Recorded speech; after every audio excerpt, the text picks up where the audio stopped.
Hello students, myself Maushmi Bhattacharya from Shet Vidya Mandir English High School CBSE Vasai. आज मैं आपको कक्षा 7 हिंदी व्याकरण का पाठ 12 शब्द रचना समझाने जा रही हूँ। प्रस्तुत है पाठ का 5वां खंड। प्रथम 4 खंडों में हमने शब्द रचना के अंतर्गत उपसर्ग एवं प्रत्यय को समझा। इस खंड में हम समास को समझेंगे। समास जिसे इंग्लिश में कंपाउंड भी कहते हैं। जब दो या दो से अधिक शब्दों के मेल से एक नए स्वतंत्र शब्द की रचना की जाती है तो उस शब्द रचना विधि को समास कहते हैं। प्रायः छात्र संधि और समास में अंतर नहीं समझ पाते हैं। संधि वर्णों का मेल होता है जब दो वर्ण आपस में जुड़कर एक नए शब्द की रचना करते हैं, उस परिस्थिति में संधि होती है। और जब दो शब्द आपस में जुड़कर एक नए शब्द की रचना होती है तो उस परिस्थिति में समास होता है। आपको पहले भी यह बताया जा चुका है कि व्याकरण के क्षेत्र में कुछ ऐसे शब्द या कुछ ऐसी परिस्थितियां होती हैं जो नियमों को नहीं मानती हैं। उन शब्दों को हमें विशेष रूप से याद कर लेना होता है। यह व्याकरण के हर क्षेत्र में होता है। समास के अंतर्गत भी आपको यह देखने को मिलेगा। आइए अब हम उदाहरण द्वारा समास को और अच्छी तरह से समझें। जैसे नील प्लस कंठ इज इक्वल टू नीलकंठ। यहाँ पर आप देख रहे हैं कि नील और कंठ दो अलग अलग शब्दों को जोड़कर एक नया शब्द नीलकंठ लिखा गया है। दो प्लस पहर दोपहर, सुख प्लस दुख सुख दुख, यथा प्लस शक्ति यथाशक्ति, देव प्लस दूत देवदूत।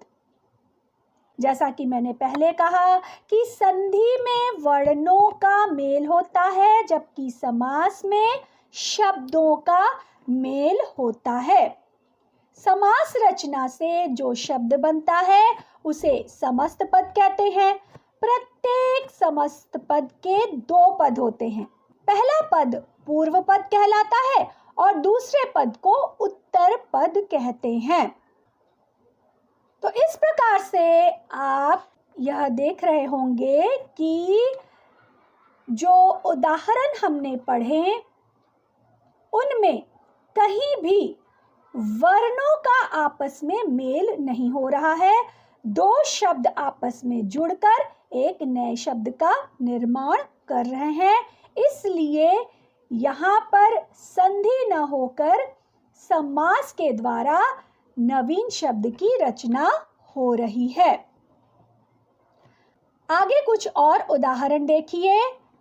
जैसे समस्त पद है प्रतिदिन, इसमें पूर्व पद है प्रति और उत्तर पद है दिन, यानी 2 शब्द प्रति और दिन को जोड़कर नवीन शब्द प्रतिदिन की रचना की गई है। समस्त पद है ध्यान मग्न, जिसमें पूर्व पद है ध्यान, उत्तर पद है मग्न। समस्त पद है घनश्याम, जिसमें पूर्व पद है घन, उत्तर पद है श्याम। समस्त पद है भाई बहन, जिसमें पूर्व पद है भाई और उत्तर पद है बहन। समस्त पद है त्रिफला, जिसमें पूर्व पद है त्रि और उत्तर पद है फल। समस्त पद है पंचखरी, जिसमें पूर्व पद है पंच और उत्तर पद है खरी। जब समस्त पद के सभी पद अलग अलग किए जाते हैं तब यह प्रक्रिया समास विग्रह कहलाती है। जिस तरह से हमने संधि विच्छेद पढ़ा था कि जब संधि युक्त शब्दों को 2 भागों में हम बांटते हैं तो उसे संधि विच्छेद कहते हैं। अब समास विग्रह किस तरह से होता है, यह एक बार ध्यान दीजिए। समस्त पद है यथाशक्ति, विग्रह शक्ति के अनुसार। समस्त पद है जलधारा, विग्रह जल की धारा। समस्त पद है नवरात्र, विग्रह नवरात्रियों रातों का समूह या समाहार। समस्त पद है जय पराजय, विग्रह है जय और पराजय, जय या पराजय। समस्त पद है गजानन, विग्रह है गज जैसा आनन है जिसका, अर्थात गणेश। इस प्रकार से आप देख रहे हैं कि संधि विच्छेद में केवल दो शब्दों को अलग अलग करके लिख दिया जाता है, परंतु समास विग्रह में समस्त पद का जब विग्रह किया जाता है तो उसे पूर्ण लिखा जाता है, अर्थात उसका अर्थ क्या निकल रहा है वह लिखा जाता है, उसे समझाया जाता है।